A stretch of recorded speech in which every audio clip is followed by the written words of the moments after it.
Desde el asesinato del presidente Jovenel Moïse por sicarios colombianos en julio de 2021, las pandillas han extendido su control en gran parte de Haití.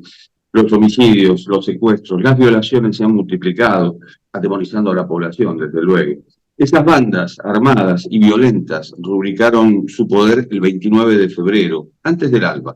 Dos de las más grandes bandas, G9 y PEP, lanzaron una ofensiva conjunta contra comisarías, instalaciones portuarias, el aeropuerto internacional, varios edificios gubernamentales. Los ataques coincidieron con el viaje del primer ministro en funciones, Ariel Henry, a Nairobi, Kenia, con el objeto de coordinar el arribo a Puerto Príncipe de una misión internacional de fuerzas de seguridad. Para detenerlas, claro. Esto contaba con el respaldo de las Naciones Unidas. Jimmy Cherizier, alias Barbecue, es el líder del G9 y asumió la responsabilidad de los ataques. Anunció también la creación de un frente criminal llamado Vivre Ensemble, que significa vivir juntos en creole. El propósito era impedir que Henry retornara al país. Días después, las pandillas liberaron las dos prisiones más grandes de la capital, liberaron a 4.700 reclusos y luego atacaron los barrios exclusivos de los suburbios de la capital, con el consecuente saldo de muertos y mutilados. Haití quedó prácticamente aislado del mundo. Ya ha sucedido, pero esta vez parece ser peor, siempre parece ser peor. Estamos en contacto con Diego Darín, que es experto en Haití de la organización Crisis Group. Y la pregunta a Diego es, ¿en qué manos está hoy Haití? Sí, es una pregunta un poco complicada y depende cómo se ve la situación. Desde hace algunas semanas no hay aparentemente gobierno en Haití, es decir, que desde el momento, el 29 de febrero, las pandillas comenzaron una ofensiva concertada e impidieron al primer ministro en ejercicio de regresar al país. Estados Unidos y otros países pues convencieron al primer ministro de presentar su renuncia. Dijo que renunciaría tan pronto un nuevo consejo de transición fuera establecido. Desde hace 3 semanas hay negociaciones para hacer este consejo, aún no ha sido instalado. Entonces no hay aparentemente un gobierno y pues realmente los que están en el control, sobre todo de la capital, son las pandillas, que tienen completamente en jaque al Estado y a las fuerzas de seguridad haitianas. ¿Qué ha impulsado la ofensiva de las pandillas? Pues como lo mencionaba en la introducción, muy bien, este ataque coincidió, pero no es una coincidencia, con el día en el que llegó el primer ministro Ariel Henry a Nairobi, a Kenia. Kenia es el país que se ofreció para liderar una misión de seguridad multinacional para ayudar a la policía a combatir a las pandillas en Haití.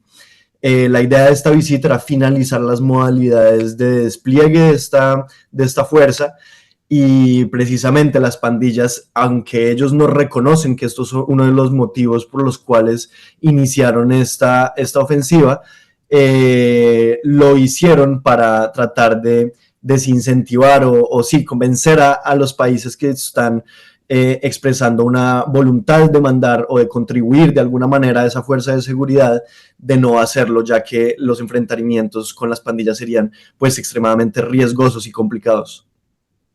¿Por qué unieron fuerzas las pandillas? Los movimientos de alianzas y coaliciones entre pandillas de la capital se han visto desde hace algunos años en Haití. Hay 2 coaliciones principales que se han peleado el control de la capital desde hace algunos años, precisamente desde mediados de 2020. Y la idea de uno de los líderes de esas coaliciones, que es el G9, cuyo pues líder aparente o el más visible de sus líderes se llama Jimmy Cherizier, que se hace conocer bajo el alias de Barbecue. La idea de este líder desde el inicio, desde 2020, era conformar una coalición entre todas las pandillas más poderosas de la capital. En este momento lo que pasó es que estas pandillas que se estaban peleando por el control y la hegemonía militar en la capital finalmente unieron fuerzas para hacer un frente unido, ya que tienen un enemigo común en este momento, que es el Estado haitiano y la comunidad internacional, pues los países de la comunidad internacional que estén dispuestos a participar en la misión de seguridad.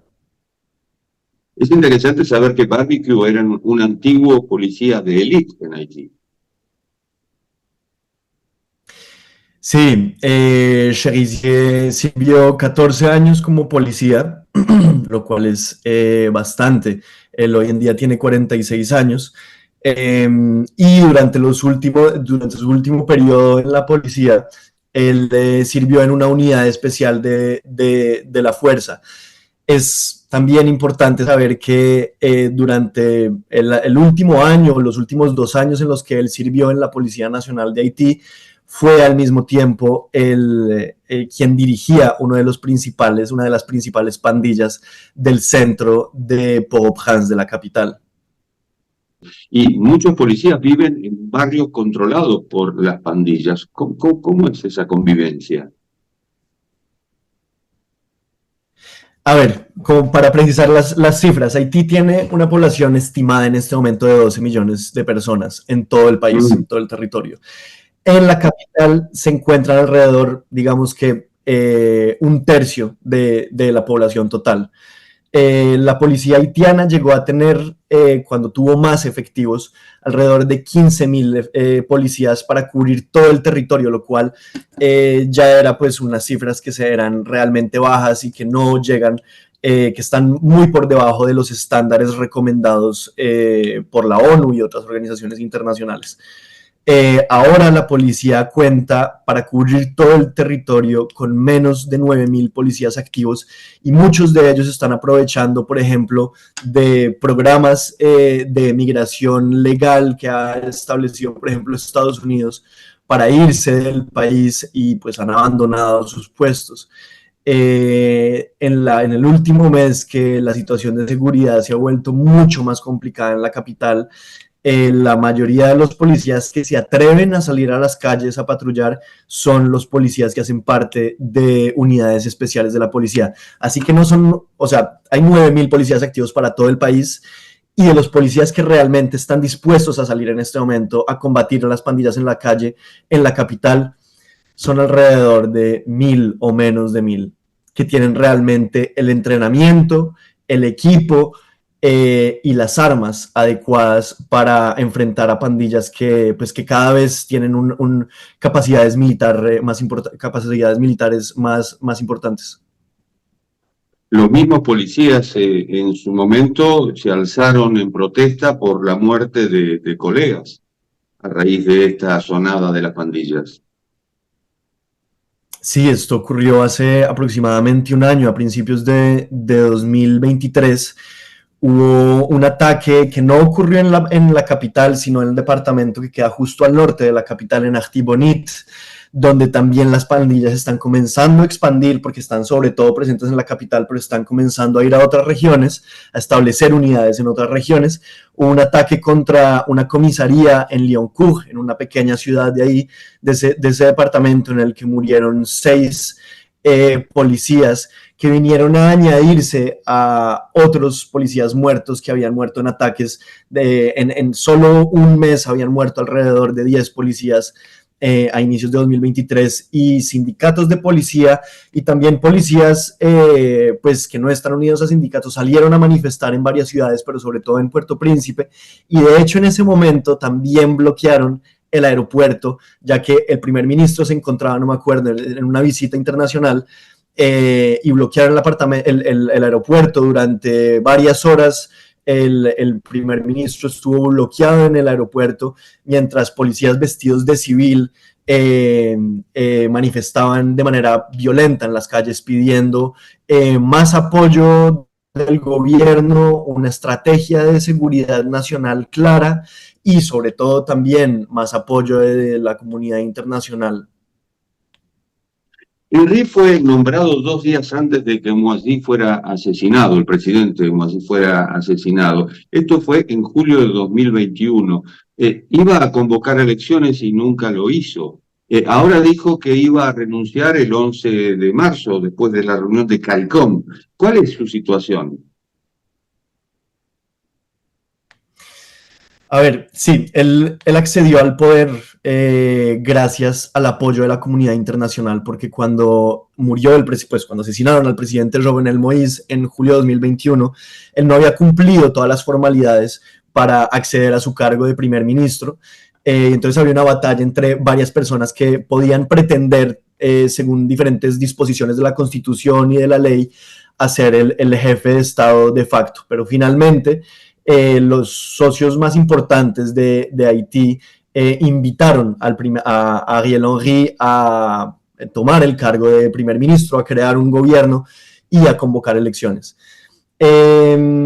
Inicialmente, Ariel Henry dijo que iba a hacer elecciones en 2022, después en 2023, y que iba a dejar el poder el 7 de febrero de 2024 y iba a pasárselo a un nuevo gobierno que hubiera sido pues elegido en las elecciones de 2023.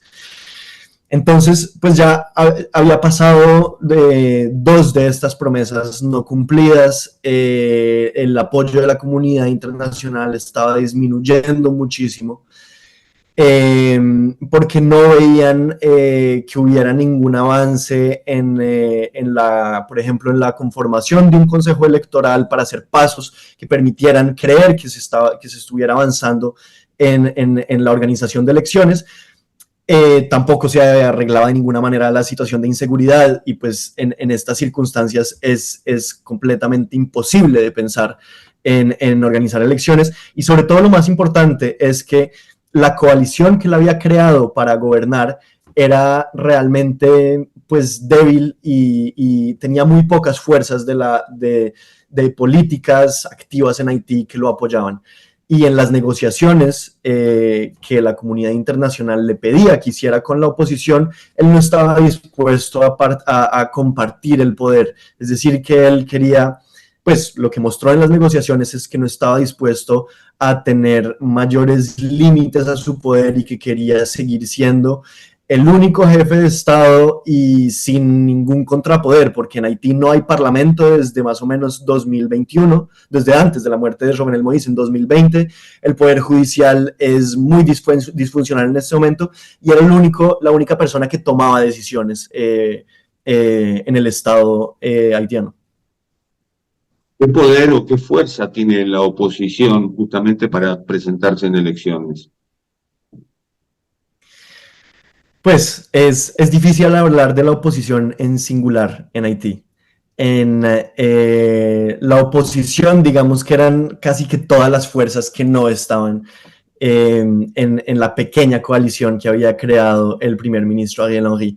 Así que hay muchos partidos que tienen grandes desacuerdos entre ellos de todo el espectro político. La fórmula por la que se optó en esta reunión de la CARICOM en Jamaica el 11 de marzo fue crear un consejo presidencial en el cual se incluyen casi todas las fuerzas políticas más importantes que han estado involucradas en las negociaciones políticas.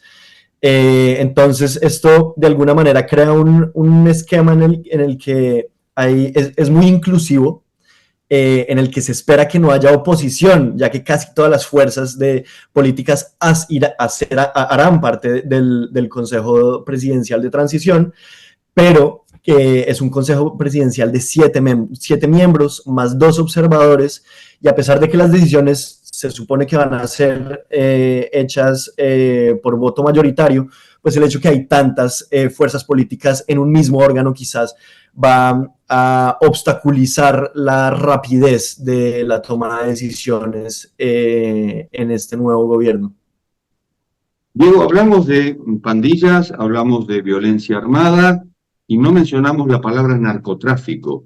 ¿Qué influencia tiene en Haití? Si es que la tiene.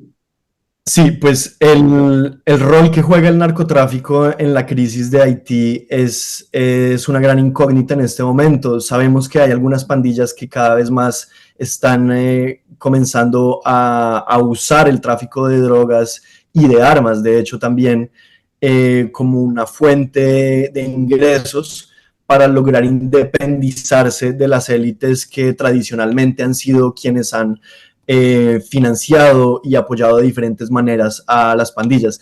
Desde hace unos años las pandillas cada vez más quieren ser autónomas de estas élites, no solo políticas, sino también del sector privado, y entonces están tratando como de deshacerse de los intermediarios en el tráfico de drogas y de armas. No todas las pandillas en Haití están intentando meterse en este tráfico, pero hay algunas que sí están comenzando muy claramente a exponerse casi que como carteles mexicanos. De hecho, tanto en la estética en la que se presentan en videos como el cartel Jalisco Nueva Generación u otros actores armados mexicanos y de la región, pero también precisamente en las actividades que están llevando a cabo. Las pandillas se financian principalmente con el secuestro, la extorsión, y ahora el narcotráfico. De hecho, se está volviendo pues una de esas fuentes de financiación que ellos están viendo que puede ser como el futuro de sus finanzas. Diego Darrín, experto en Haití de la organización Crisis Group, ha sido muy claro y muy amable. Gracias. Gracias a ustedes. Y esto ha sido Cuarto de Hora, el programa de Cadal TV, que se transmite en el canal E de Buenos Aires. Nos encontramos en la próxima. Chao.